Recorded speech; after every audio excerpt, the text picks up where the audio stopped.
Is that okay with everybody that the recording is in? So we're brought together by our shared interest in board mindfulness. And as we start, I would love to know what it is about this topic that really interests you, because there's a lot we can cover and I'd love to tailor it for exactly what is of most interest to you. So the question as people arrive is, what is particularly interesting to you about board mindfulness? Hello, Tony, Karen, Amanda, welcome. Yeah, that was easy. Hello. Sorry, and thank you for your persistence. Oh man. Yeah, okay. We'd love to make it even more worthwhile for you now then, Tony. So if you would, if there's something you'd particularly like to get out of this session, please pop it in the chat and we'll be looking to make sure that happens. Okay, no problem. Yeah. So as we get started, I thought it's good to sort of anchor on the importance of the topic, which really links to the importance of what goes on in a boardroom. And I wanted to share with you one of my first insights into that and offer you the opportunity to just reflect on this issue and your experience. Because the question we're here to discuss today is whether a broad view of mindfulness offers the solution to many of the governance problems we're facing in an era of disruption. And after 30 years of practicing, 20 years of teaching, 10 years of researching and publishing in top journals across multiple disciplines, I can honestly say that it's maybe. The term itself can be meaningless if you understand it in a narrow way, and the term can be a beacon of guidance for us for creating certain good in uncertain times if we understand it in a broad way. And my entry into this story was when I was in my early 30s, and I found myself in Disney World seeking solutions from a group of world experts in obesity, because my role was sales and marketing manager for a prescription division of a global healthcare company. And that company had made 80% of its profit from one particular drug, which had a really bad side effect. So 80% of its profit was at risk. Good morning, Adrian, welcome. We're popping in the chat where we're coming from and what we'd most like to know about board mindfulness. And we're just sort of orientating on the really important work that happens in a boardroom. Yeah. So I'm telling you a story about when I first found out, which is when I'm presenting or just finding solutions in Disney World with some obesity specialists, because there was a competitive threat to a drug that I was working on because of a side effect. The particular side effect was when people were put on this drug, which was safe and cheap, they tended to get very overweight. And when I looked into the solution, it was because they started to drink a lot of Coke. So here I was in Disney World seeking solutions. And on the way back, I discovered that the board had made a decision and they were selling the division. So the lesson for me was I'm seeking solutions, the board is making decisions. And that particular moment in time for me set up the trajectory of my life and brought me to what we're talking about now. And I just invite you to consider as we start the importance of what goes on in boards, the difficulty of what's going on in boards, and the increasing difficulty of these decisions which are made in ever-increasing uncertainty. Just going to share a screen now to welcome us all.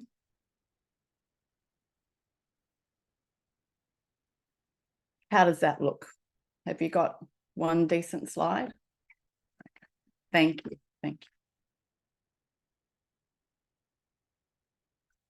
So the work that goes on in a boardroom is generally navigating uncharted waters. And as we listen to the dialogue of disruption, and I think most of us have been reading what's being published about what we need to be aware of in 2024, I guess the suggestion is now these difficult decisions are being made in a even greater level of fog. And the question I'd like to consider together today is something I wanted this picture to represent for us, which was that Laura, could you do the letting in, the admitting? Yeah. Is that while disruption is difficult, the greater threat to us right now is distraction by disruption. Just like Zima asking about the best sushi restaurant, or about the cheapest tickets to Statue of Liberty, or how to get from A to B, anything.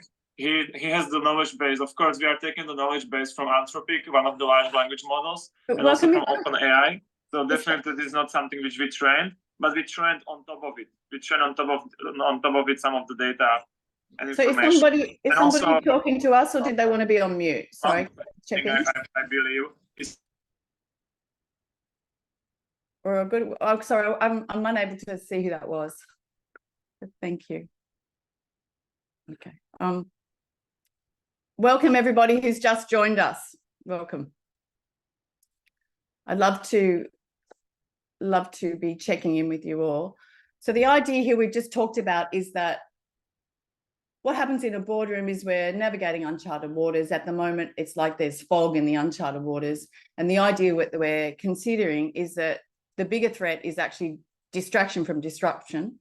And while it might be a simple solution to consider that focus within the frenzy could be a possible solution that mindfulness could deliver, there's more going on in a boardroom, as we will look at now. That means a broader view of mindfulness, a view that's bigger than the ideas about creating more focus is really valuable. So at this point, I wanted to share with you my wish for this program, and that is that the sort of ideas that we will discuss today have the opportunity to make you feel like you're a grandmaster in a chess game, having seen behind the scenes and been given a toolbox for navigating uncertainty.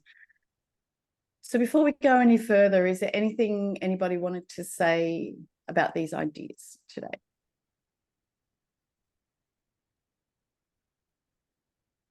If you want to come off mute, that's fine too.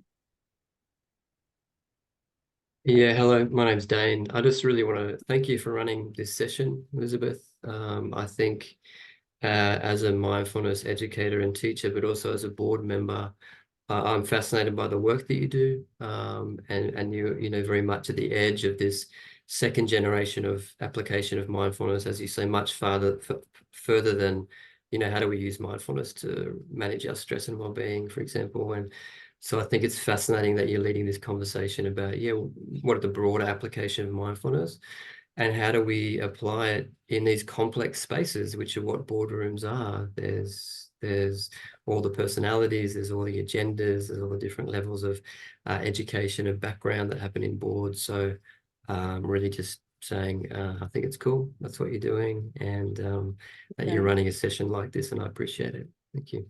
Thank you, Dane. Katrina. Yeah, thanks.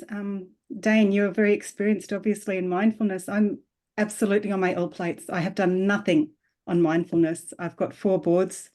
That's my work. That's all I do. I chair 2 of them.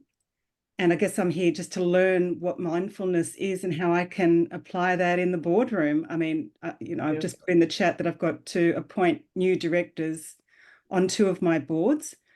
I want to make sure that I'm doing that in the right way. Like I know the theory behind it, but, you know, I want to make sure that I'm doing that mindfully as well, if that's important. So, yeah, thank you so much for both of those comments. So it is great to know that there's a range of experience with mindfulness now, between just curious learning and quite experienced, and we can speak to that. Yeah, hi Adrian, what was your comment?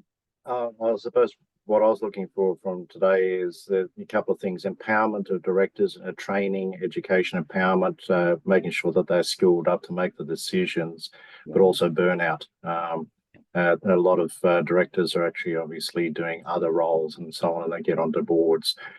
So the distraction you're talking about, is it, I suppose, needing a bit of clarification on whether it's distraction whilst you're a director on that board, or are there other distractions that you're talking about, such as their work, their role, their families, and so on?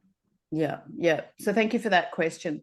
The issue with distraction is pervasive in our life, and we can talk later around the whole the attention economy. Have people heard about the attention economy?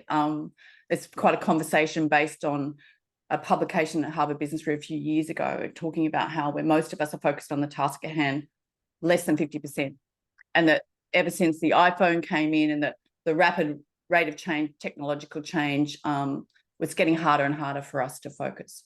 So distraction is basically like a problem generally, but I think it's like on steroids in a boardroom, because there has to be so much cut through so much information so quickly.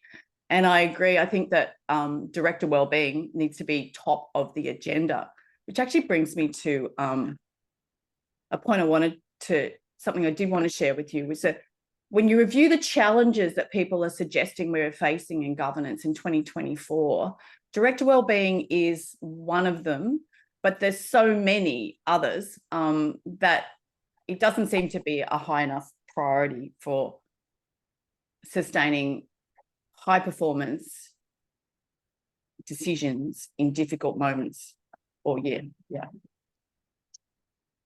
To that point, I'll just clarify the first and second generation idea of mindfulness, speaking to the great point Dane brought up. First generation mindfulness is what most of us hear about. It's what the mindfulness revolution is based on. It's mindfulness that's been extracted from its wisdom base, extracted from the place that it emerged. And it's essentially a mental skill. And the criticism of first generation mindfulness is as good as any other thing, but it absolutely will help us to perform, increase our mental performance, and reduce the impact of stress. What it won't do is help us improve our relationships. It won't help us necessarily reduce the risk in our policies and procedures, and it won't necessarily help us create wise decisions in difficult moments. However, a view of mindfulness that's embedded in the wisdom traditions where they emerge from will absolutely do that. Absolutely do that. So what I wanted to share with you today is a map of the different forms and different orientations of mindfulness. And from that, I can share a map of a development program, which will support the sort of ideas you brought to the table, Adrian, about how we can actually proactively develop ourselves so that we can deliver on all the different orientations of mindfulness and therefore get the benefits of being a chess master in uncertainty, which actually becomes quite a nourishing rather than a exhausting space to work from. That's my hope for us today.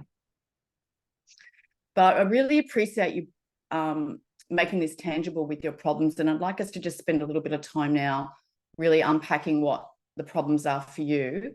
I've categorized the sort of problems I feel like I'm facing in 3 areas, but I would love it if you could pop into the chat your biggest challenges, and then I'll put up a slide which shows the way I've categorized governance problems. So sort of add in, like maybe if column 1, 2, or 3 speaks to you most, or what else, right? So I'll just pop that up now for us.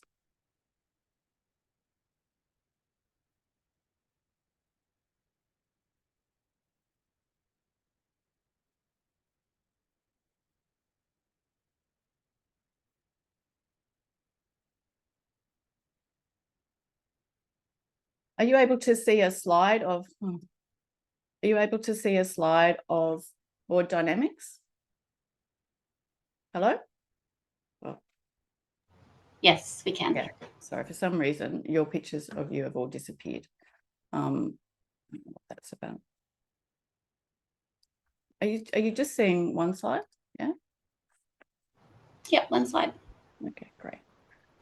So I would love to know, I've categorized these challenges that I'm facing as tangible tensions, which is a sort of like the daily challenges in governance, you know, the enormous amount of information we need to cut through, the core work of governance.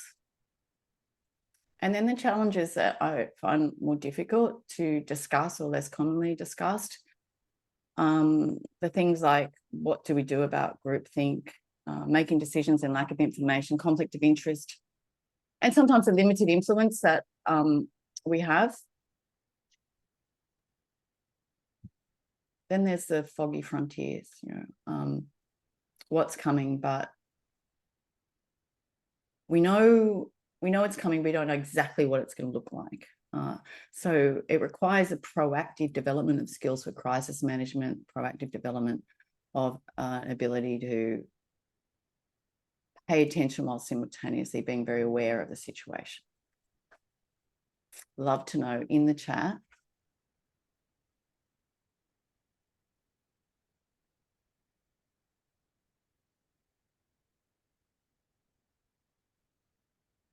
What's working for you?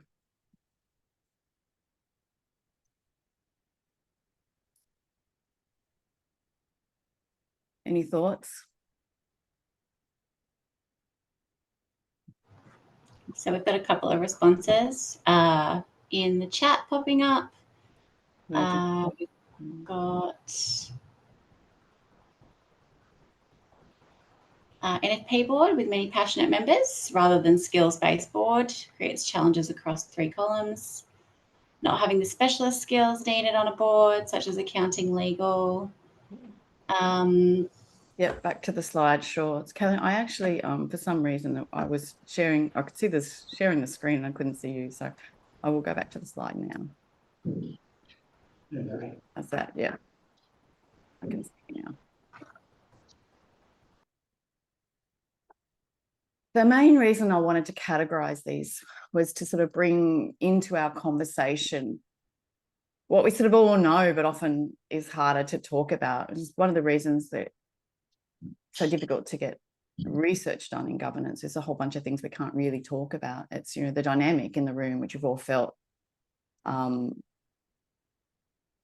there's either groupthink or there's a conflict of interest, it's quite difficult to discuss. And it's one of the reasons that individual mindfulness, if despite all the possible criticisms of it, it's actually really powerful for directors, because our ability to be aware of our own agenda, our ability to realize why we feel like being silent and what that means is hugely helpful in a boardroom, with an objective of, you know, creating certain good in uncertain times. We really need to be able to have our voice and know when we lose our voice, to see when people are being shut down, to see when what's creating groupthink, whether that's just time pressure or something else going on, some political pressure.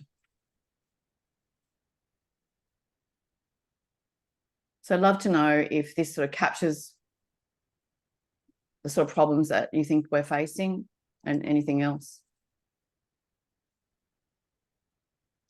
You can see rapid technological change, Sam suggested. Yeah, Sam, I think this is why Board Mindfulness right now. So Sam's just put a comment in, I think you can see, about AI. And I've been asked to speak quite a lot to boards about AI. And so I've been reviewing the changes. And, you know, one of the arguments is that AI is going to reduce uncertainty because it reduces the cost of predicting, particularly saying something like healthcare.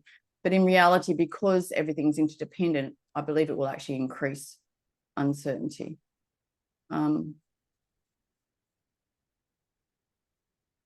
So it looks like a lot of these things are relevant for a lot of us. And I'm really delighted to introduce to you now a model of mindfulness, which I believe will help us address all of it. And an idea that no matter what's going on externally, no matter how much disruption occurs in our environment, the solution will lie in the development of a stable mind and doing the best that we can with the rest of it. That's the idea I'd like to unpack with you all, so that we could turn our attention to internal development as opposed to managing the external environment. So we begin now with our journey of understanding the full scope of mindfulness. And I return for a moment back to my story of being in Disney World talking to obesity specialists, because the rest of that story unravels in that the sale fell over. So I then had the task of getting a group of people back on board to implement my solution. And I was implementing the solution with the understanding that they were still trying to sell. So I'm sure you've all had this experience where you're trying to motivate people who are actually really angry and annoyed. And so I was looking for solutions for a couple of things. One is I was still interested in solutions to the side effects caused by neurology drugs. And I was also interested in solutions to the stress that's inherent in change, having watched what it does to people. And that journey led me to Harvard to study mind-body medicine, and then the Sydney Uni Masters to understand how to change our behaviour when everything's changing, which is not easy. I started running my business to teach these skills to the corporate athletes like yourself. And what my clients reported was that mindfulness was incredibly powerful in helping them handle the stresses of their life and making better decisions, etc. So this is why I did my PhD. And shortly into my PhD, I discovered that there was a whole dialogue going on around whether mindfulness was just a fad and whether or not the evidence matched the hype. So has anybody heard these sorts of arguments? These sort of criticisms about mindfulness? Has anyone sort of ever had or known someone who felt a little bit like vomiting when they heard the word? Anyone had that experience? It's like, what are we doing? What are we talking about? Right? Yeah.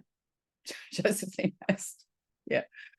So I'm finding it really hard to design an experiment because actually the evidence didn't match the hype. And like most of these multi-dimensional constructs, there's no agreed definition, which makes it really hard to try and create a correlation or try and create an experiment that's of any value, right?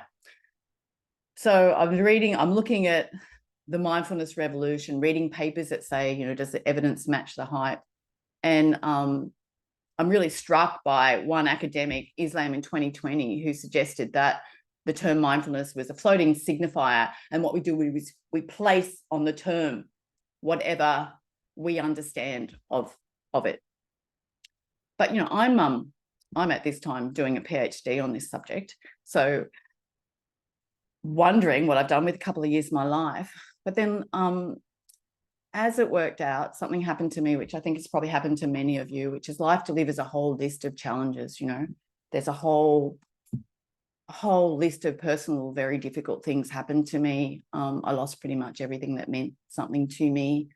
You know, like my marriage, my health, my business, money, like everything was just really hard. And then that looked like kindergarten when a particular event happened. So it was like, you know, a rug had been pulled out from under me and I was completely lost. Meanwhile, I'm doing my PhD on mindfulness, and the place I found to think, because we all need time to think. I think, you know, Katrina, one of the issues we have is that we need time to think to make our decisions. So I would go to the Buddhist temple. So I was delivered with this opportunity to be studying theory whilst living in hell and trying it out. And like, most of the Buddhist scholars talk about the fact that, you know, don't take anything on board, just try it out and see if it works for you, which would be my suggestion to all of us here today. We try it out, right?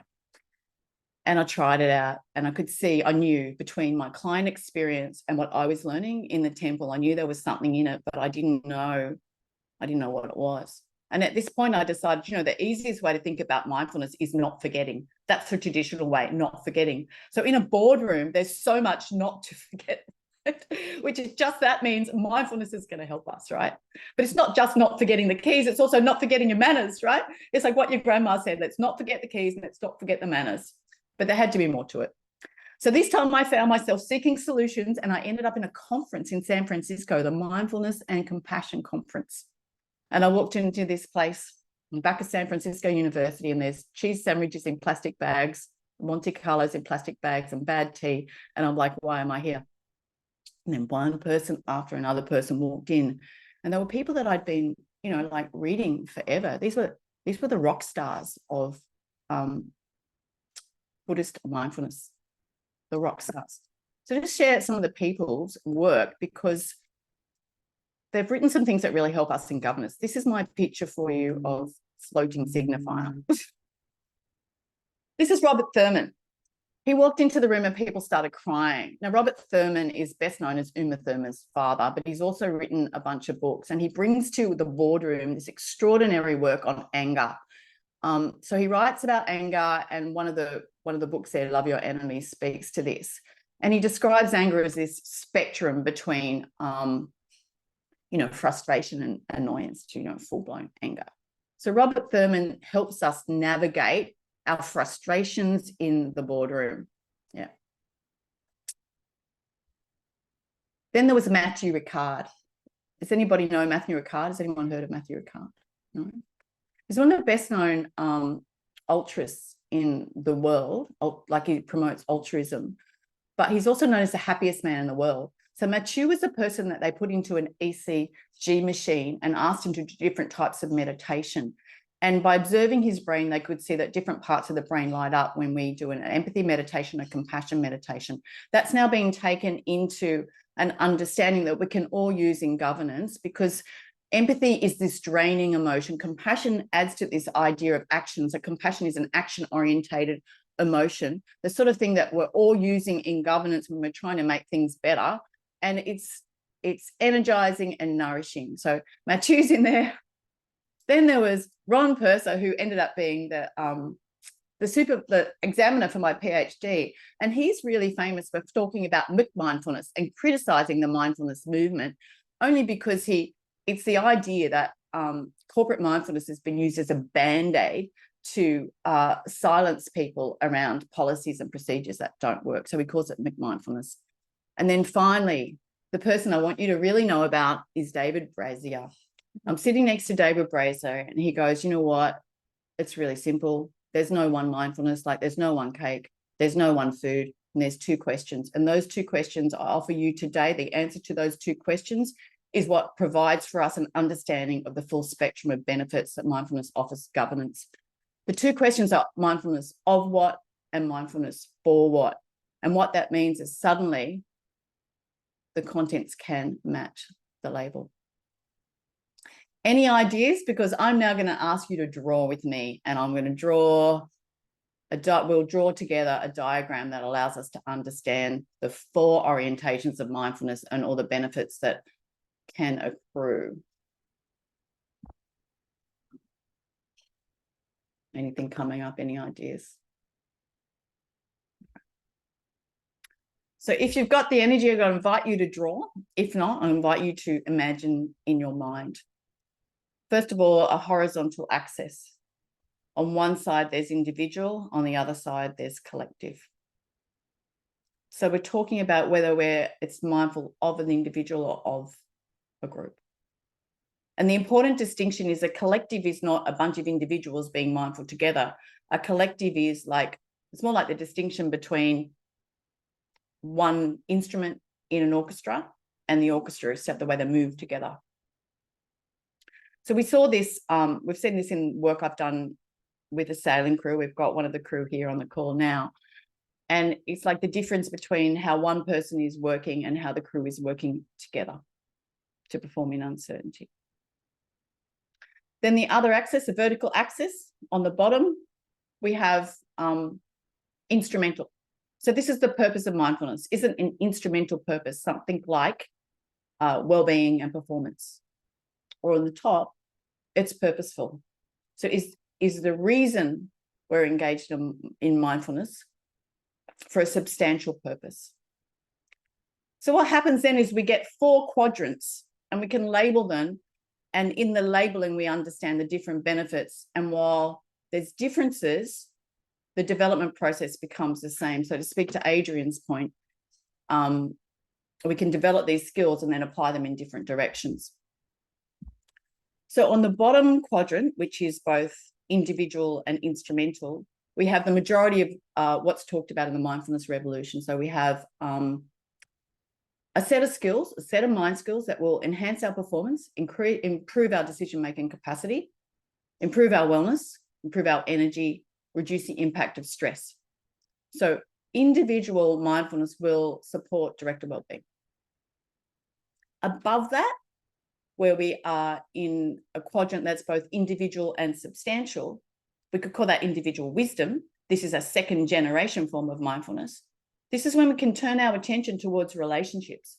And what happens then is we get access to the compassionate, human-centered relationships that lead to engagement, productivity, and decisions that are both for human greater good. This is where the work of people like the potential project happens. Some of the work with Megan Wright does on speaking to power works there. And pretty much all the work we're doing in a boardroom is, human-centered relationship, or should be. On the other side of this quadrant, we have the collective work. And if it's collective and instrumental, we have a way to use mindfulness to reduce risk, to create policies and procedures that are vigilantly implemented and effective. And above that, when we're both collective and purposeful, we have what I feel is the work of the board, where we have a group of people working together to make decisions for the greater good. Yeah. So this map provides an opportunity to understand the benefits available. And then, it also helps us understand why there's criticisms, and the criticisms don't necessarily need to be taken on board when we have a more substantial view. I think you should be able to see a slide. This explains a diagram. Oh, Mary's in the room. Are you now able to see? You're now able to see the slides, yeah?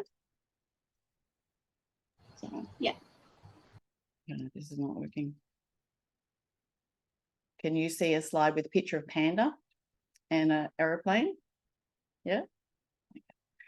So this is the way it's mapped in my research, and the way I remember these distinctions is that between instrumental and substantive, I think of the reason or the reason, right? So the reason refers to the classic activity that people begin when they're learning first generation mindfulness, like how to slowly suck a raisin. And that activity was brought to the world by John Kabat-Zinn, who then created an amazing body of work on reducing pain, reducing cardiovascular disease, and a whole bunch of other health issues with mindfulness techniques that then led to therapy techniques that are now being widely used. I put a picture of Winston Churchill to remind us of what substantive mindfulness is. It's about being focused on the purpose. The picture of the aeroplane is that refers to the movie Sully.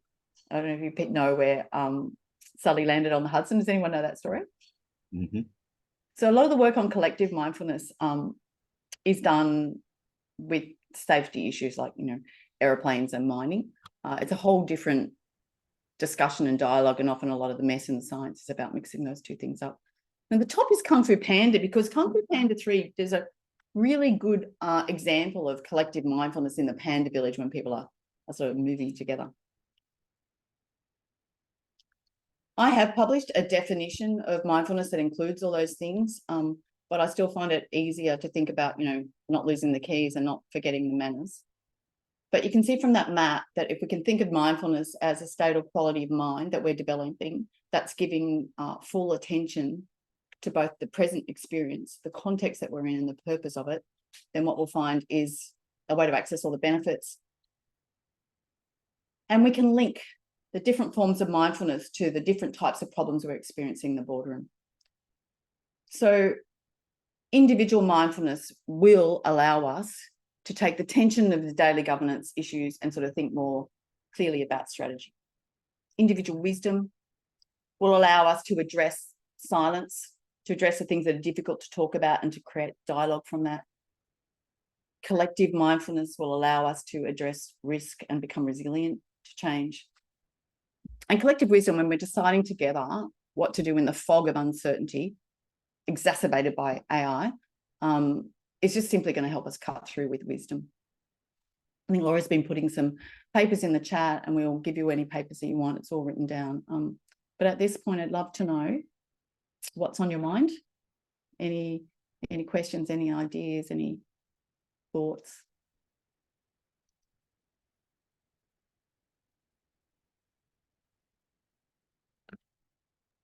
I'm starting to understand mindfulness, going from scratch to where I am now.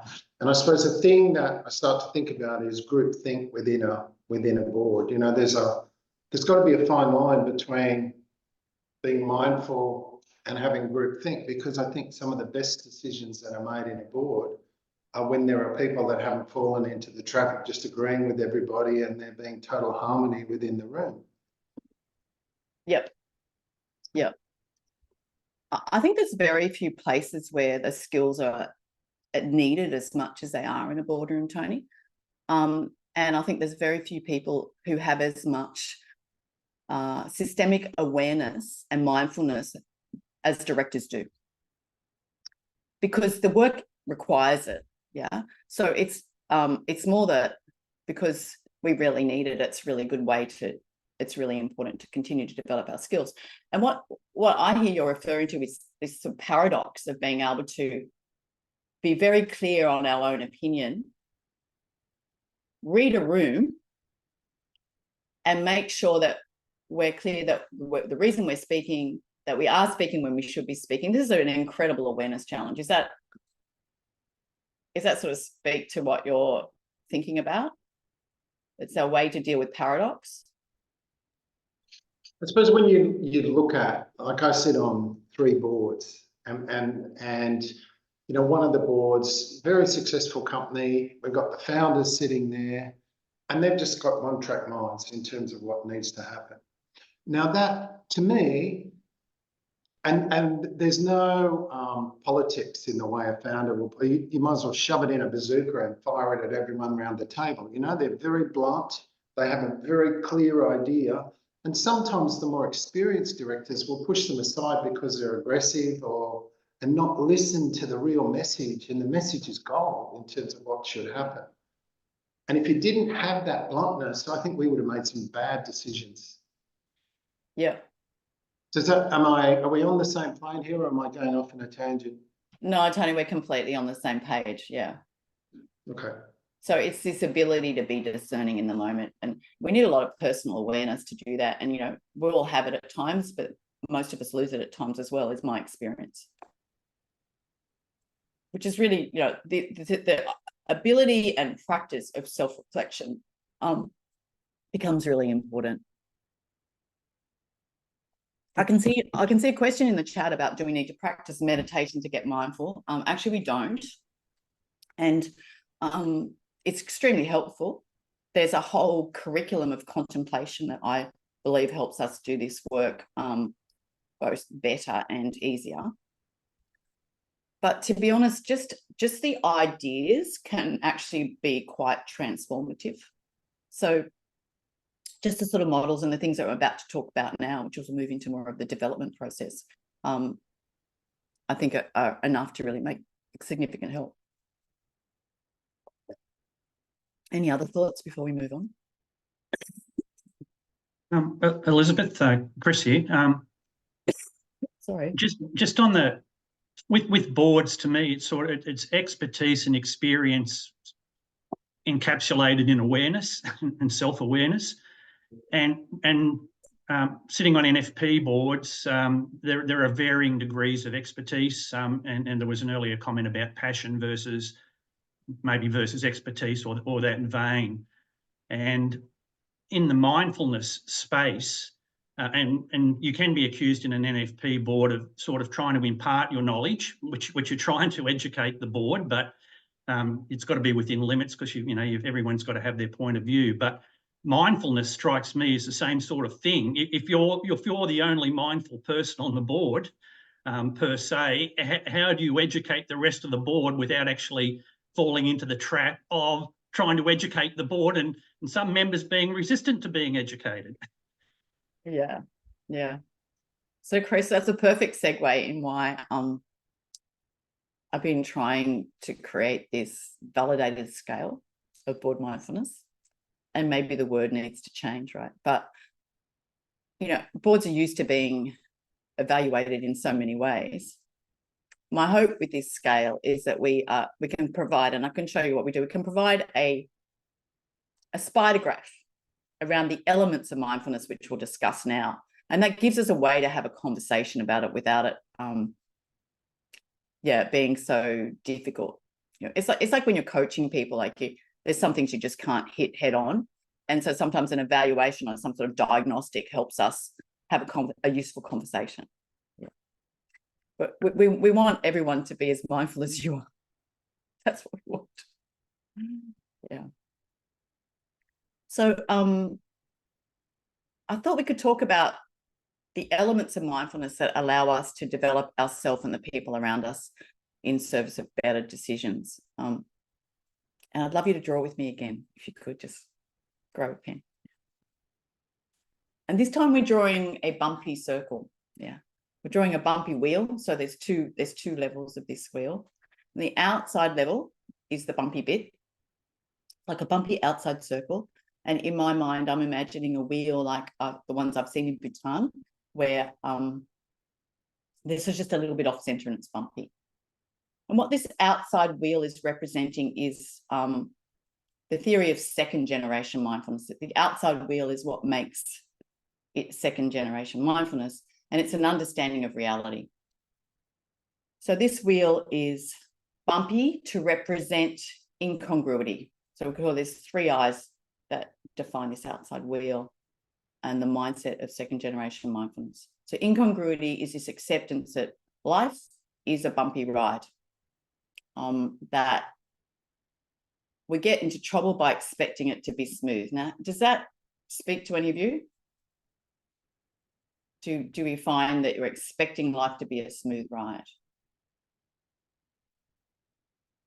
No? Okay. Not anymore. Perhaps when I was younger, I expected it to be smooth. Now I expect it not to be. So this idea of second generation mindfulness is life is not a smooth ride, that the reason it's not smooth is because everything's interdependent, therefore everything's impermanent. And a lot of the troubles we get into are related to our attachment to our own identity or point of view, which is what we really see in the boardroom. So often the problems we have in conversations and when people are holding tight to their position, and if we examine for ourselves when things have been difficult for us, often we'll find we're holding tight to our own opinion. So because everything's changing, uncomfortable, we're juggling with our own identity, this is when the inner circle of this wheel becomes really powerful. And there's 3 A's in there. There's 3 elements of a stable mind, which the inner circle represents. And that is attention, awareness, and acceptance. So it's our ability to pay attention to the task at hand without getting distracted or by choosing our distractions. It's ability to simultaneously broaden our awareness so that we notice what's going on. And it's our ability to accept radically and rapidly the reality of our situation. If we work on those skills, what we get is a stable mind, which keeps everything smooth in an unstable world. For those of you who know something about mindfulness, do those sorts of elements sound like your experience today? Any thoughts on it?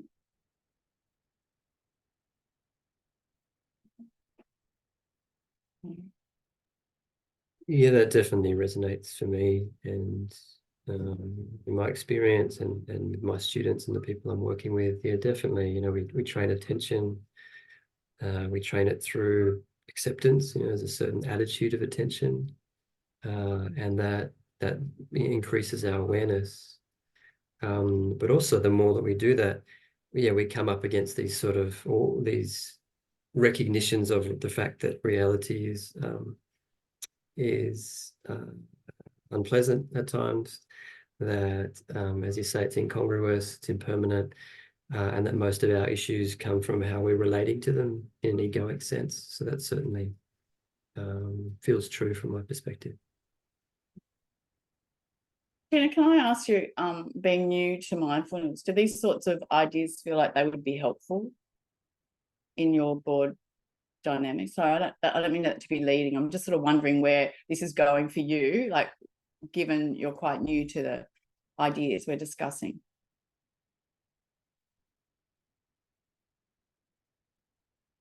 Katrina, is that? Oh no. Yeah. Yeah, I'm just trying to get you know, just really focus on what you're saying, and there's a lot of information here, so I'm just trying to kind of ingest it. So don't think that I'm not, No. I just can't automatically Yeah. get a No. question out because I'm just focusing on trying to learn it. Sorry. No, Laura, could you pop into the chat the slide on the wheel of mindfulness, because this is like, it's like a map for development. But I thought now we could go a bit practical and just spend a minute looking at our minds, and then we'll be able to lead on to a discussion about what's going on neurologically. So for those of you who aren't so familiar with mindfulness, it allows us to have a more like a practical experience of it. Yeah. So we won't do a proper meditation, but if we could just like take a moment, we're going to spend a minute just watching our minds, right? Just reflecting on watching our minds. So if you, is everyone comfortable to do that? It just makes it a little bit more practical to begin to talk about the neurology. It's all right. So, and if you want to just grab water or whatever, but let's just like bring our attention inside for a minute and watch what's going on in our mind. So what we're doing is becoming aware of sort of just watching our mind. And turning off your screens is great. I'm going to invite you to focus on your breath and to just take a minute to do nothing but observe what's going on in your mind. Shut your eyes, do whatever helps you relax.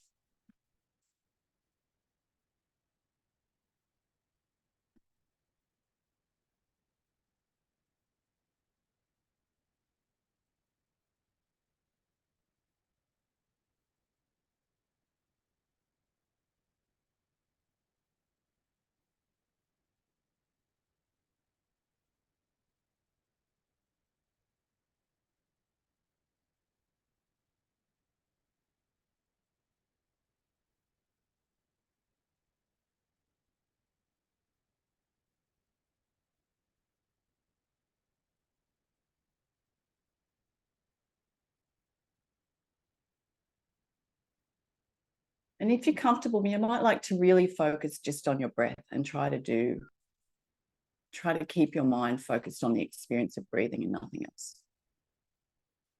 And we're just observing what happens with our mind.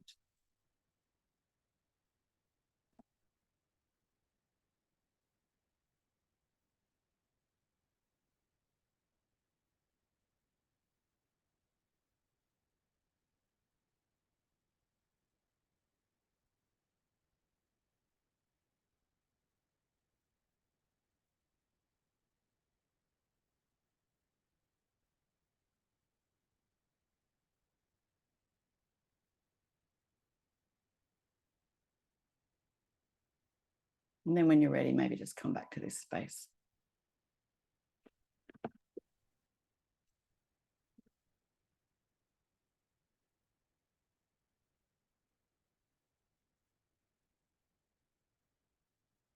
Are you able to see a slide that says cultivating the focused mind? Yeah? Yes. So what we're doing when we're practicing mindfulness, those three skills of attention, awareness, and acceptance, is we're creating muscle in the mind, which strengthens with practice. And this diagram describes how different parts of the mind light up when we're focusing and when we're noticing that we're wandering, then when we return to focusing. So what we're doing is we're developing the muscle of being able to focus at the task of hand. And this is the core neurology behind so much of the mindfulness work. And one of the key performance techniques is to learn to focus or switch, so not to multitask. So now talking about the skills of creating a stable mind. The first one is to be able to focus our attention and to switch at choice or not. The next is to be able to expand our awareness. And one of the ways we've been studying how this happens is by studying sailing crews. And this particular crew that we've been working with for a long time had an experience in the 2019 Hobart where there was this really heavy wind. Some of the crew are here today, so please speak to this if you'd like to. But there was this really heavy wind, and because of the mindfulness training, the skipper at the time was able to know exactly how long he could steer, how long he could focus while simultaneously being aware of the environment and use the wind to its advantage without risking asset damage, people damage, and having to pull out of the race potentially.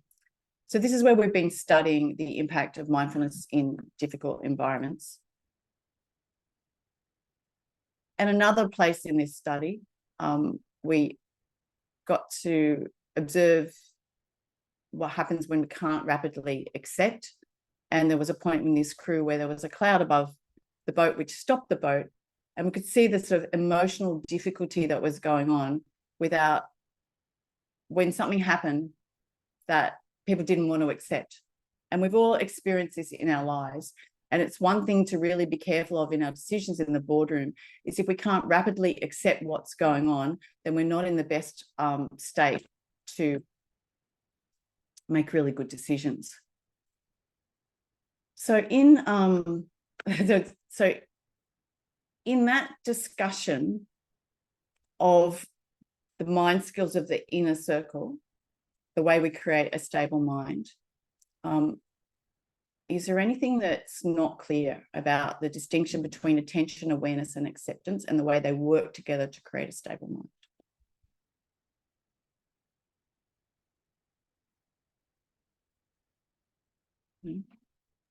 I think that diagram of the 4 brains was really, really clarifying. Yeah. Can you feel the different parts of your brain working when you... Totally. Like the multitasking thing. Totally.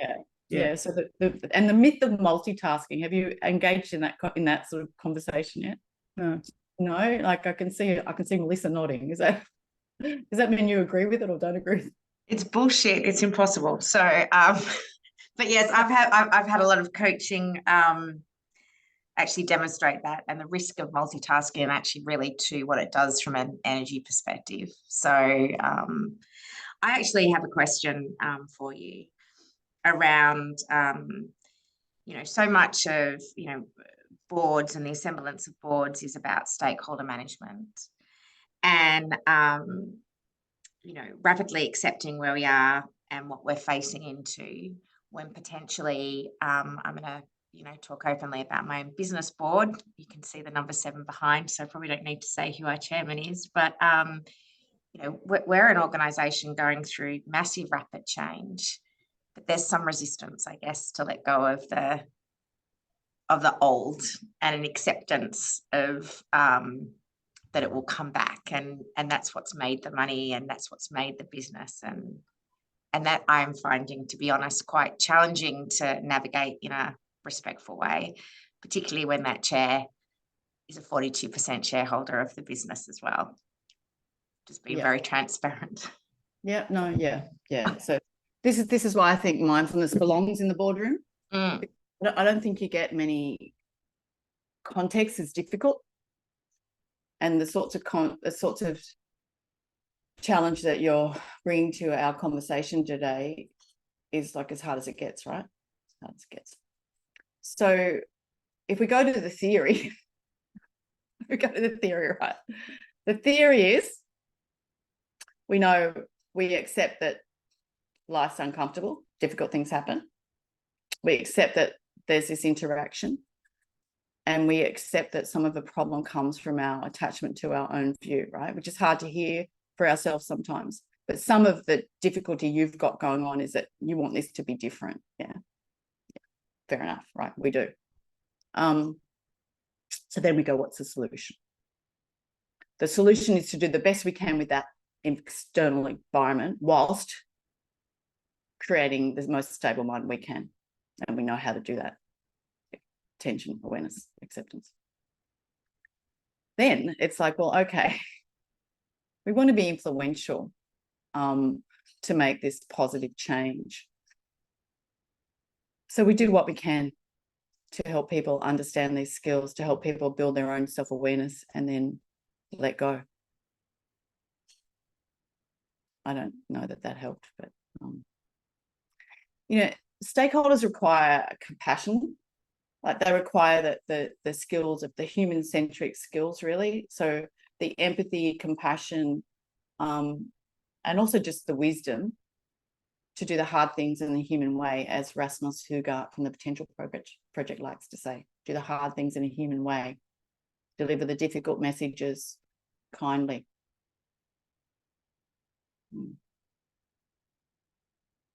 Any other thoughts on that? How's that landing for you, Melissa? Oh, no, thank you. And, you know, I'd like to say I'm a student of life, so I'm learning. Maybe I'm getting a paid MBA and trying to manage it, but it's it's super interesting in a legacy business with you know, a very influential and you know, chair, if I'm honest, and also within an environment in the board where there maybe hasn't been that regular challenge, and learning to do that challenge in a respectful manner. Yeah. This is why, you know, thank you for being involved in the board study, and maybe we'll just come back and talk about some other parts of the wheel, but it might be worthwhile just talking a little bit about this study, because I think it speaks to what your challenge is and why we're doing the study. Can I just add to what Melissa's just said? Yeah. Like, it's a really good point. Like, when you've got the major shareholder as the chair of the company, and, you know, and you're worried about groupthink, well, you know, it's a real, they can be very influential, and like, if they don't like you, you're off the board, and there goes, you know, a part of your income and, you know, a part of your life. And you've really got to think about those things and how you're going to do this, how you're going to get your point across in the best, most diplomatic way possible while keeping your job. So it's a really big issue, I think, that she's raised. It's a huge issue, and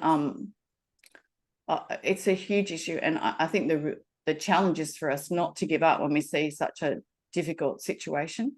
Like, for people who, as anyone that turns up to a Board Mindfulness webinar is, in my mind, like a extremely dedicated, good person, right? Because the whole idea of it is how to lead for the greater good, right? So the challenge I see is for people like you not to give up, for us to have a strong enough community where we can have the conversations to help each other. And I can just see Murray. Hi, good to see you. Hi, sorry I was a little bit late joining, so I missed a couple of critical pieces in the beginning, but Melissa certainly brings up a really pertinent point. And when you've got very dominant members of boards who really try to dominate the whole discussion and really do not like it when people actually show different views or bring up different ideas, that the board should actually be at least addressing, if not actually not actioning those ideas, but they've got to look at every decision you make needs to be looked at across a variety of outcomes, and the outcomes, how they affect stakeholders in various ways. And, you know, I've recently left a board where that was just too hard in the end to actually get that across, where we had multiple strong personalities, and we also had a number of different ethnic backgrounds on that, with language problems as well. So there was all sorts of issues going on with that particular board. But I think trying to understand where everyone's coming from is a really difficult thing to actually sometimes see. And yes, you know, Katrina's also incredibly right that if you do stand up on a board, which is what you're told that you have to do, the bottom line could be that you're going to move off that board, but you yourself then know that you've done the correct thing, even if you think that you're going to pay the penalty for that and actually have to move on. Yeah. It strikes me more as a matter of governance, like governance for the 58%, you know, governance for the stakeholders, the investors, right down to the small investors. So certainly there are tensions, and you know, an informed board will have a debate, and the facts and the logic should win through. But if they don't win through, I echo Murray's sentiment that if it's not right, you shouldn't be there. If you can't make a change or a difference. Mm. And that also applies to when you feel that perhaps, and this might apply more to Melissa, where the dominant person is perhaps looking after their own interests rather than the interests of all the stakeholders to the best of your board's ability. And that's also one of those incredibly difficult things you have to get across. And also as a director, from my own personal experience, where you've got stakeholders who are completely diametrically opposed to what, they themselves can't make up their mind what's best for the company. They both, one wants you to turn left and one wants you to turn right. And it's sort of like the job of the board to have to know which way you're going to move the company forward. But you're not going to always make every stakeholder happy with every decision that you make. Yeah, it's super. Thank you so much too, just for the different takes, because I sit on some NFP boards. It's that in itself is different. I'm an employee of 7, and I also am obviously very involved with the board. I think there is a balance. So I joined to drive the transformation, and haven't come from that industry, and indeed was brought in to do it. So I sort of see it as a bit of a duty in not giving up. The thing I'm really interested in about mindfulness is how I can use that to influence different types of thinking in what I would call a respectful way. That's where I probably get my, excitement. There'll be a period where I will choose that if I'm not getting that, fine. But the resistance for me actually probably spurs me on. It's just about understanding what tools I can get to use to help transform a business and drive those different perspectives. And that's what really interests me. I think, I almost want that tension in a board. But it's just about finding the right tools with those difficult stakeholders, so I'm not taking on some of other people's sort of tension points. But thank you so much, everyone. I think Amanda's got something to share. Yeah.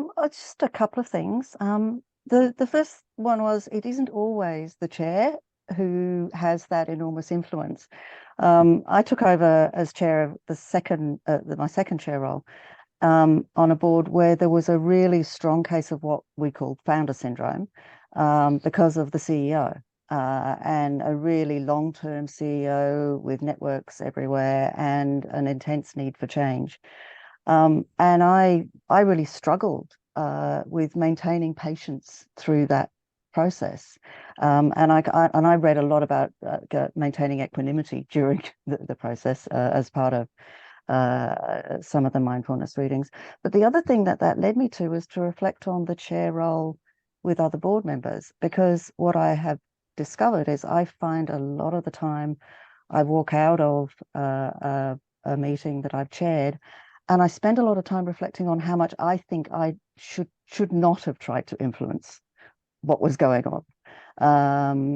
And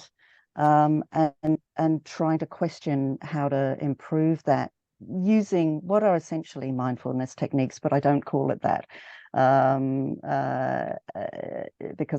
because they, after a while, I guess I'm not sure exactly why I'm not calling it that, but because I come out of a different research background, which was all about emotion management in meetings. And so it's more about how to maintain that level of equanimity. So it's really not a question, it was just more of a comment, because I've been listening the whole way through and really taking it all in. And that's kind of what I've got from this last conversation. So thank you. Oh, thank you. Perhaps I can make one final comment on that. Is one of the tools that I use I try to use when you've got a very dominant board member is when I've been a chair of the chair, and sometimes I've not been the chair, is to make sure that those board members who are quiet actually have a voice. Because they can have a very important voice, and to make sure that each of them has a time, because quite often you'll find that a very dominant board member will take all of the speaking time to themselves to make sure that their own view and gets across and it's the dominant view.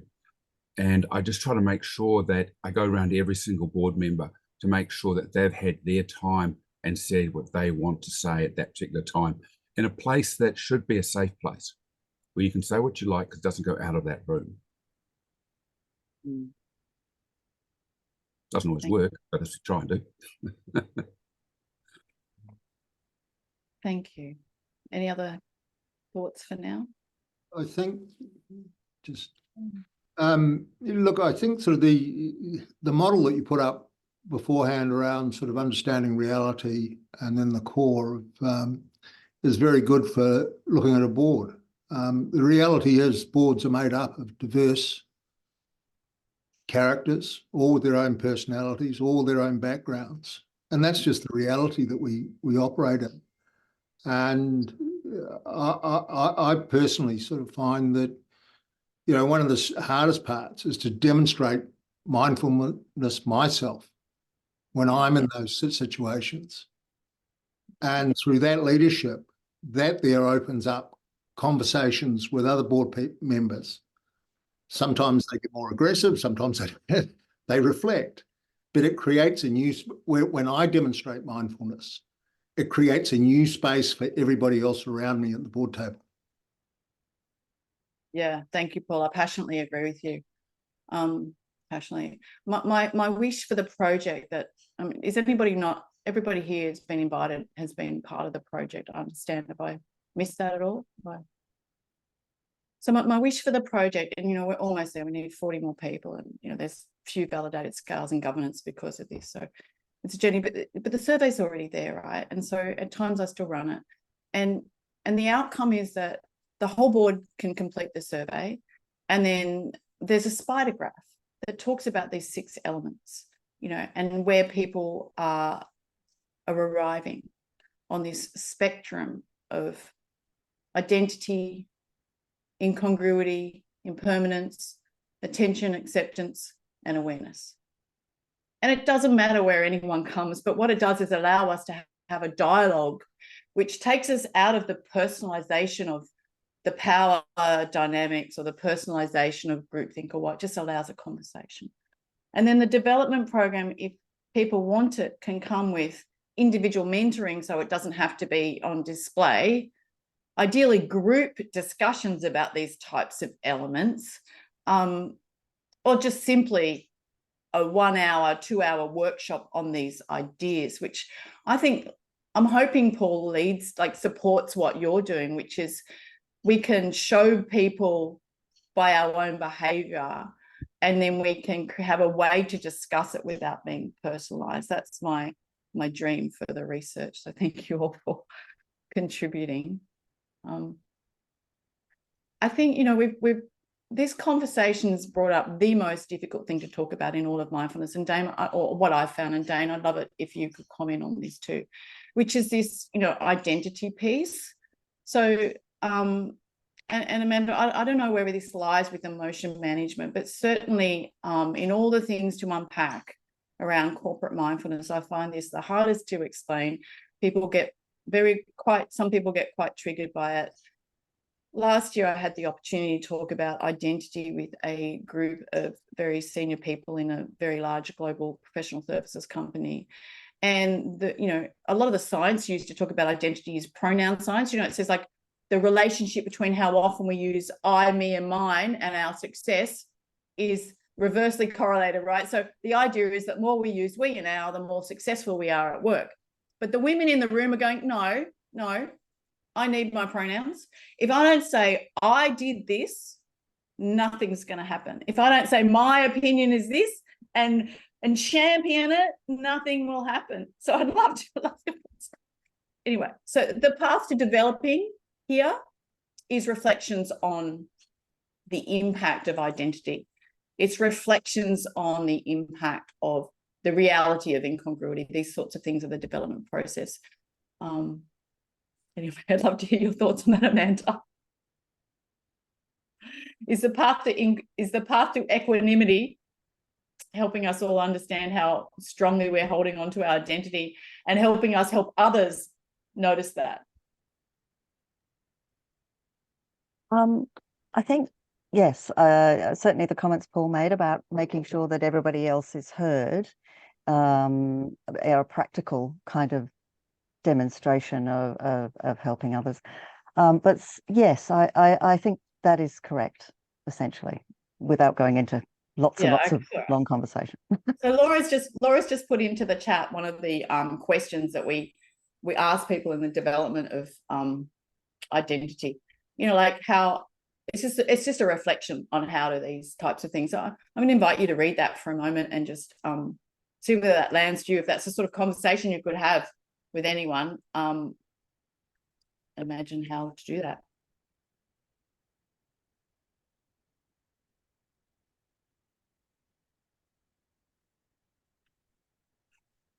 I'll just put up a slide that shows you how it just gives you some information around the way that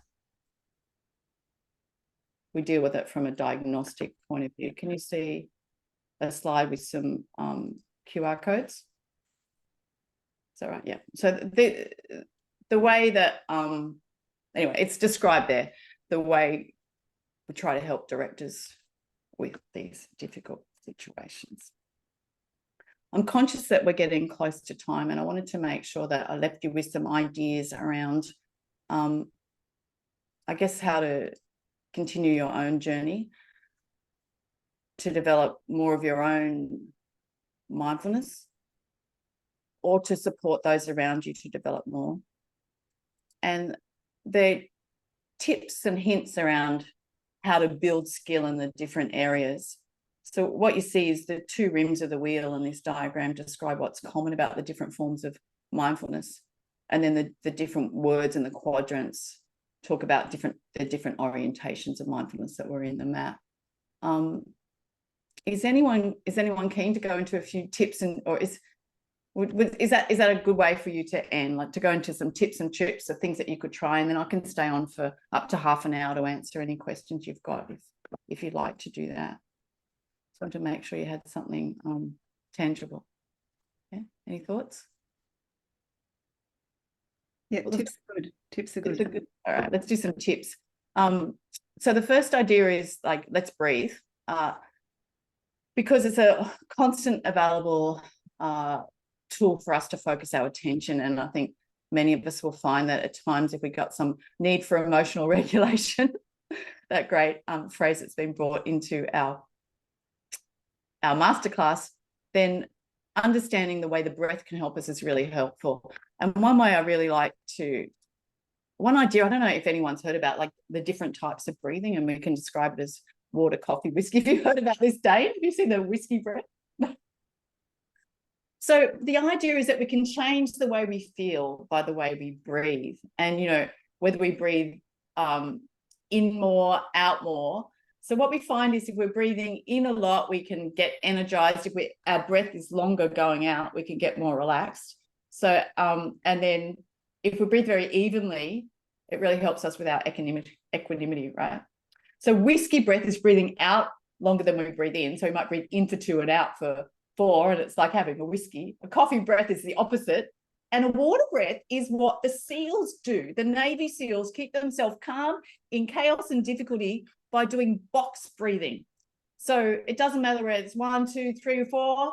They just breathe in, hold for the same amount, breathe out, hold for the same amount. I highly recommend you try box breathing next time there's a stakeholder in the room or a chairman doing something that's like triggering you. Recommend that. Yeah.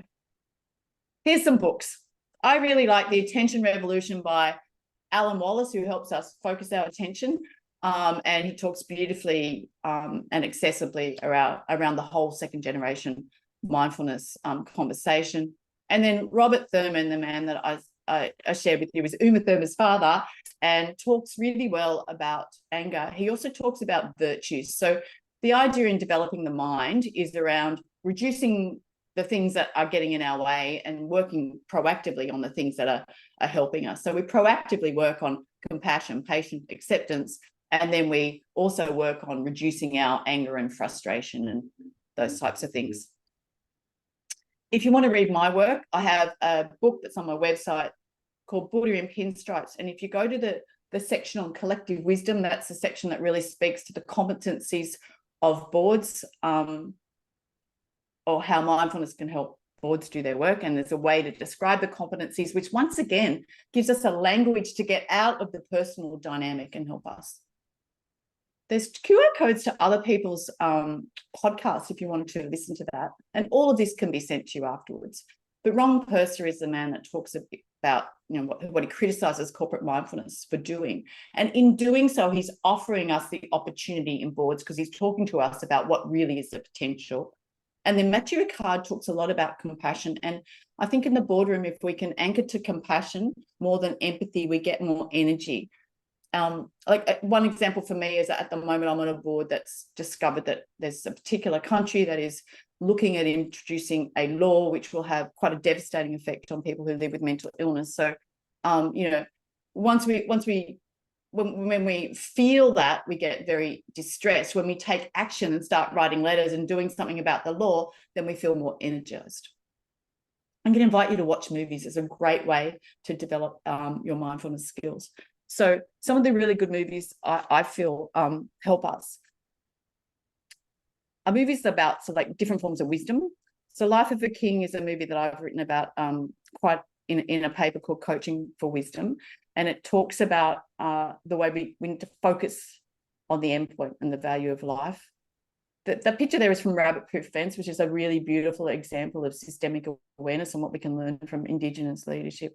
Kung Fu Panda and Avatar, if you look at them from a theoretical perspective, they're really quite fascinating. Because my wish for you is that together we become like group masters of chess, working together, and that we begin to act like Aristotle.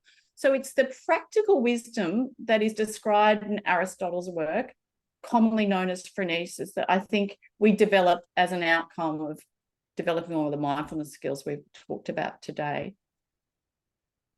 I'd love to give you a minute to reflect on what we've gone through, and we'll do that now, and invite you to just consider one thing you might stop doing as a result of this conversation, or one thing you might like to do, and anything you'd like to put in the room as a conversation.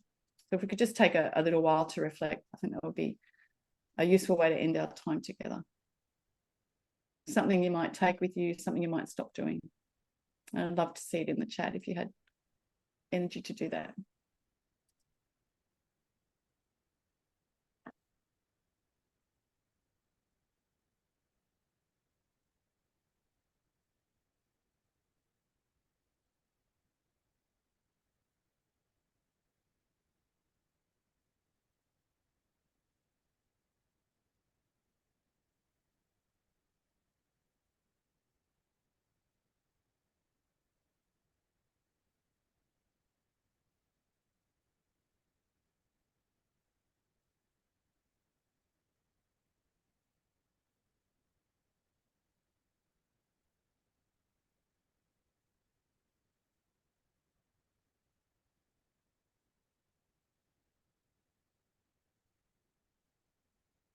It might be breathing practice, might be reading something. Karen, absolutely happy for you to share the readings. If any of you would like to do the survey with your board, I'd be happy to do that and present to you, and to just see whether this sort of conversation might be helpful for you. I'd be delighted to do that for you. I'll do that for anybody who's participated in this research. I can't tell you how grateful I am for your time. So if you'd like to do that, then everybody would answer some questions. We'd deliver a spider graph and have a maybe a half-an-hour conversation on what these sorts of elements can deliver, and hopefully a dialogue that's useful for you. I think it would be great to think about how we could apply some things.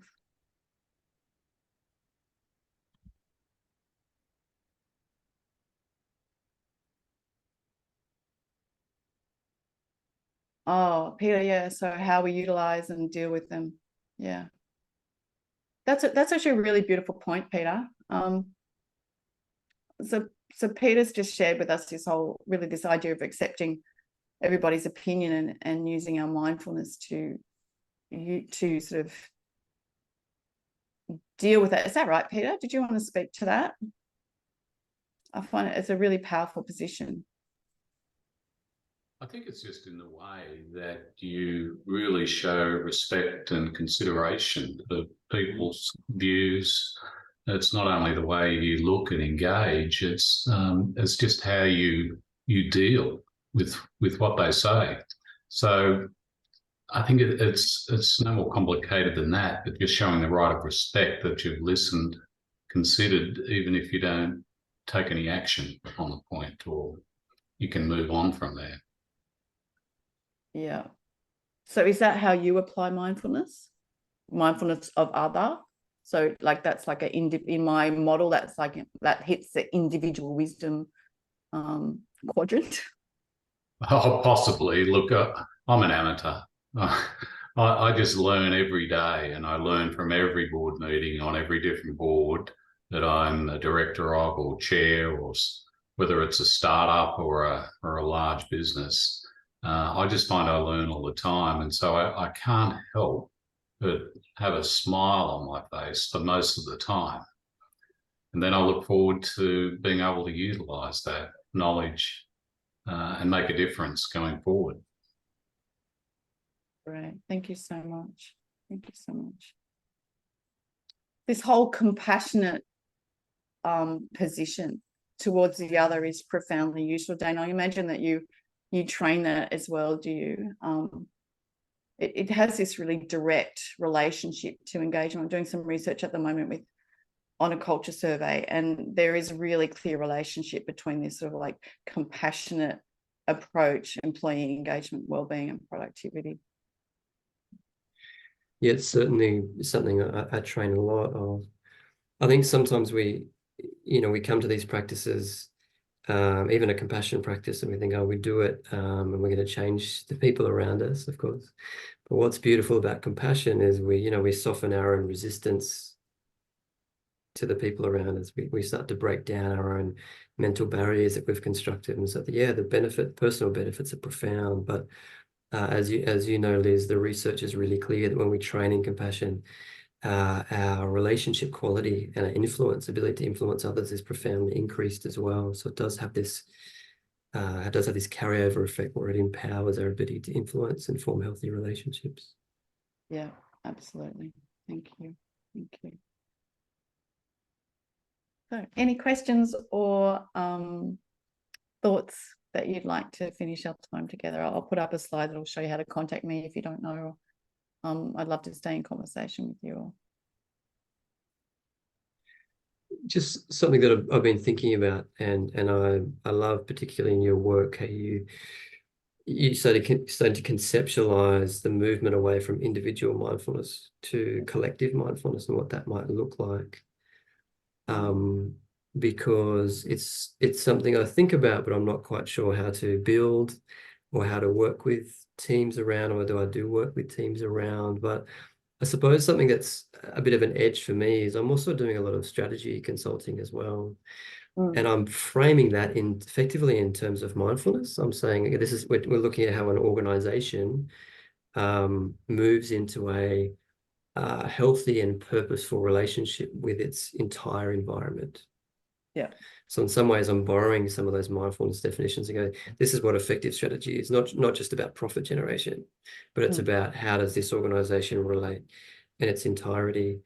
And yeah, I suppose that's just something I'm exploring at the moment. So I'm not, I guess I'm fumbling my way through in terms of different thought exercises and different ways of presenting that to people.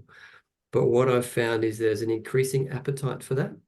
Yeah. Many boards want to lead organizations that do more than just generate wealth. That's what I find. Yeah, we need to make profit. Yeah, we need to support, give a return to shareholders. But many boards and leaders that I'm working with want their business to be a force for good. And to do that, does require this broader collective mindfulness, which like I said, I'm sort of fumbling my way through with different exercises and different approaches. But I just thought I'd mention it there because I noticed it's something that clearly you've started to think about in your work as well, this idea of what is collective mindfulness actually look like, and perhaps how do we do that? That's right. It's huge, Dane, and that's been my last probably 5 or 6 years, and I feel like I feel like I work with the people who know how to do it, and I know how to do it. It's about us doing it together now. But certainly it's so the movement to collect it. In the Buddha in Pinstripes work, there's a little bit of an unpacking of the elements of these purposeful organizations. The elements essentially of B corporations or conscious organizations. They have really very similar elements, which is why if we're looking at the purposeful end of mindfulness, it is pretty easily unpacked. It's about paying attention, what we're paying attention to. You know, there's the conversation about, are we paying attention to strategy or, you know, making sure that compliance is dealt with, and there's never enough time for strategy because we're spending too much time on compliance. I think it's the same argument with purpose. You know, are we anchoring in the purpose of the organization, and is that filtering down? Yeah, that's a wonderful. I appreciate even that, because you're right. Going to a board and saying, are we paying attention to what really matters? Yeah, is a pretty powerful way to start that conversation, because you're right, we get bogged down in arguing about the balance sheet and how we're accounting for things and compliance. That's a lot of conversations, but yeah, that's a good question. Are we actually, is our attention where it needs to be? Yeah, thank you for that. It's a good question. That's why I'm concerned about distraction by disruption, because when you know, it's very easy to get caught up in that conversation as opposed to focusing within the frenzy. Yeah, thank you. People who, you know, the best theory I've found for collective wisdom actually comes from music harmony theory. You know, and then, you know, there's really good examples as well. I study the boat crew because it's quite an extraordinary correlation to a board. Like, the people that don't spend a whole lot of time together, they all have their own different sort of like very different experiences and actually almost agendas, but together they're working in this uncertain environment to create an outcome, right? And in the study of that, what becomes really clear is the relationship quality. So the performance of the crew together is absolutely determined by the relationship quality, which involves how strong the relationship is, which is about how easy it is for people to be both positive and negative, right? And often I feel like that's not what's in a boardroom. Often there doesn't seem to be space for us to express our negative view or our conflicting view. In a board that's not working very well, there's no room for that, or that's been my experience. It's like, I feel like I know I need to be quiet. I know that this opinion that I hold is not one that's going to be welcome, that sort of thing, right? So in a strong crew that's performing well, there is space for the entire emotional spectrum, and it's built on trust. So if I get down to the bottom of that, then how can we have as much trust as possible in a boardroom? And already from these examples we've heard today, it can be a problem. It's a bit of a rant, sorry, but yeah. Elizabeth, just picking up on what you just said, when your thinking is not going to be there, just the question of dissenting. Most boards I've been on always look for a unanimous outcome on a recommendation, and the ability to be prepared to dissent, which sometimes is the only way to express your view, but which I think is also a respectful way to not prolong a discussion, but just simply say I don't agree, and that's how I'm recording myself. Yeah, fantastic. And that's such a powerful thing to do. I'm going to remember that, Chris. And I've had to do it only once so far. Oh, I can see Amanda smiling. I'd love to know your view on that.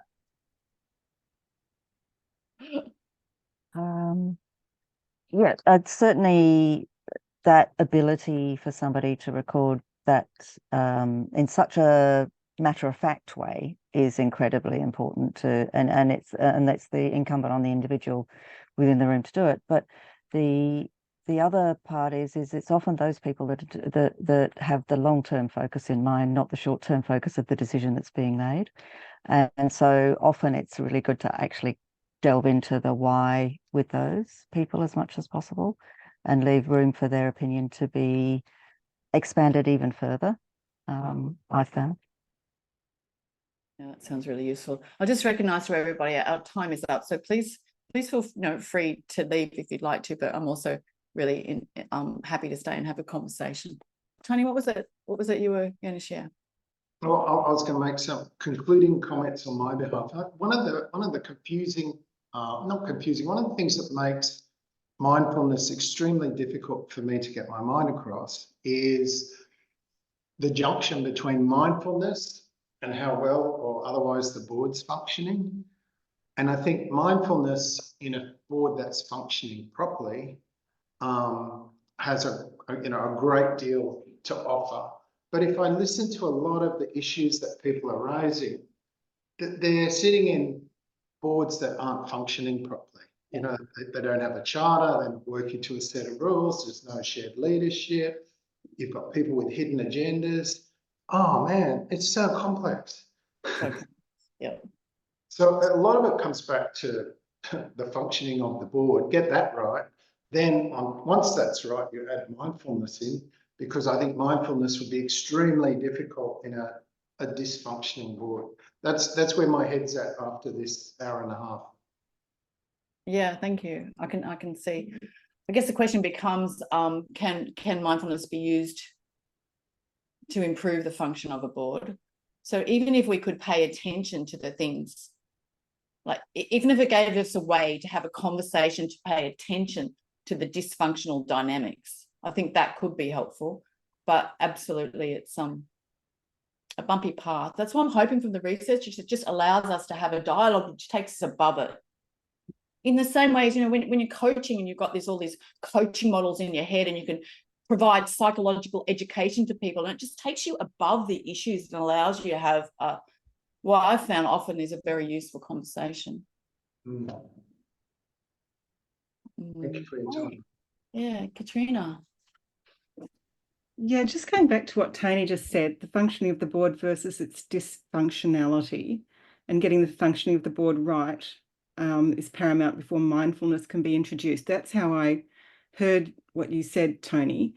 And so I'm curious, Elizabeth, do you agree with that, or will mindfulness help the dysfunctioning of the board to correct itself? Well, I believe that mindfulness will help any director sitting in a dysfunctional board, which is a very difficult thing to do, right? For a start. So individual mindfulness is going to be incredibly helpful for anyone there. Yeah. It's going to support you when the chairman's doing something that you're going like, no, right? It's going to help you make the wisest decision for you. Yeah. And then I go, the more people in a board that have those skills, the less dysfunctional it will be in total. Could we create collective wisdom in a board that's dysfunctional? I think only one person at a time. But wouldn't it be good to try? Like, just go in with the discussion and see what happens. It's a very hard thing to do in a space where there's no trust, but I'm going to think on that. Thank you. Tony, have you got any other comments to that?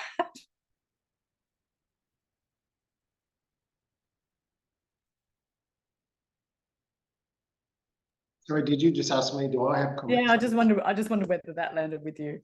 I suppose my view is you really need to get the board operating properly.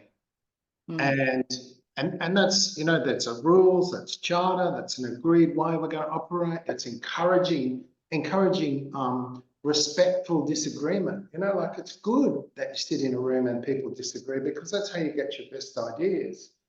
And once you get that level of maturity, I could bring you in and then we can have some serious mindfulness.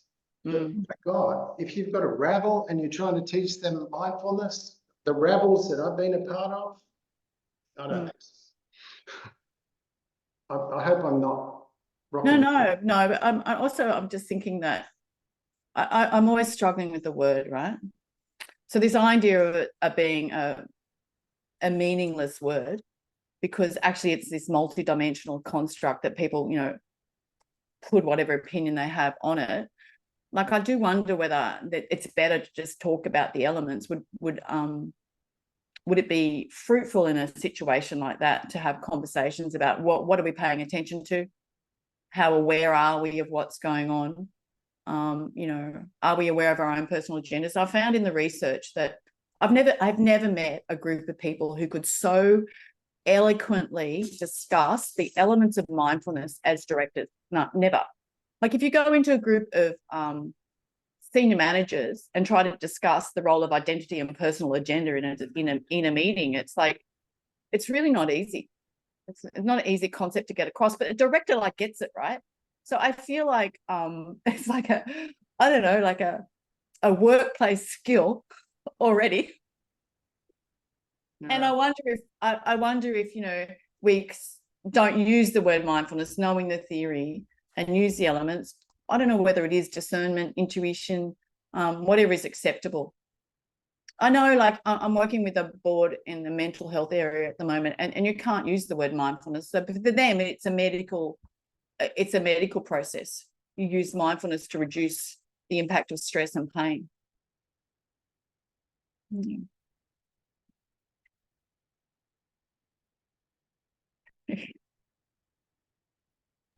Not trying to confuse everyone. I did have a personal question. Yeah, no, that's good. Yeah, the pre-conversation. Yeah. So, so this is assessing people's openness to the word. Is that right, or openness to even discussing? Yeah, even the way the dialogue goes. Even just discussing. I mean, some of the boards that I've seen work have been, you know, very male dominated and very traditional and very revenue driven. And I apologize, everyone, I'm not as experienced in this field as all of you. But yeah, is it something where you found you have to sort of have that dialogue first about what's the openness and the willingness to consider it before diving into the whole concept? Yeah, I think it's really useful. Certainly, I mean, it would be normal behavior. It would be normal to discuss very difficult issues before a board meeting. Do you know, that's like quite a normal thing that happens. Whether it should happen or not is a different issue. But it would be very normal. So I think that's a really good point, Laura. It's probably worth trying. Would you individually discuss these different elements of mindfulness with or without the word, and support people? So the idea with the diagnostic is we actually send the diagnostic out with some information beforehand, opening people's minds, hopefully, and then they come together to have a discussion on the elements. Oh, Tony, that's a beautiful dog. Any other thoughts? I feel like I'm looking at people who are deeply thinking. I think, Paul, Murray, Peter, you've got these contemplative looks in your eyes. Yeah. All right. Then if it's nothing else, then oh yeah, Peter, did you have something to say? No. All right. And thank you all so much for coming. If you want to sit together one day, please let me know. We can have a board mindfulness practice, go through the elements, develop a bit of extra power on our own ideas around impermanence. Sounds good. Thank you very much. Thank you. We'll send you a follow-up with some resources if they're helpful. Yeah. Great. Bye. Thank you. Thank you. Thank you. Bye-bye. Thanks, Amanda, for coming. Thank you all. Thanks, Chris. Good to meet you. Karen, thank you so much for coming and your kind words.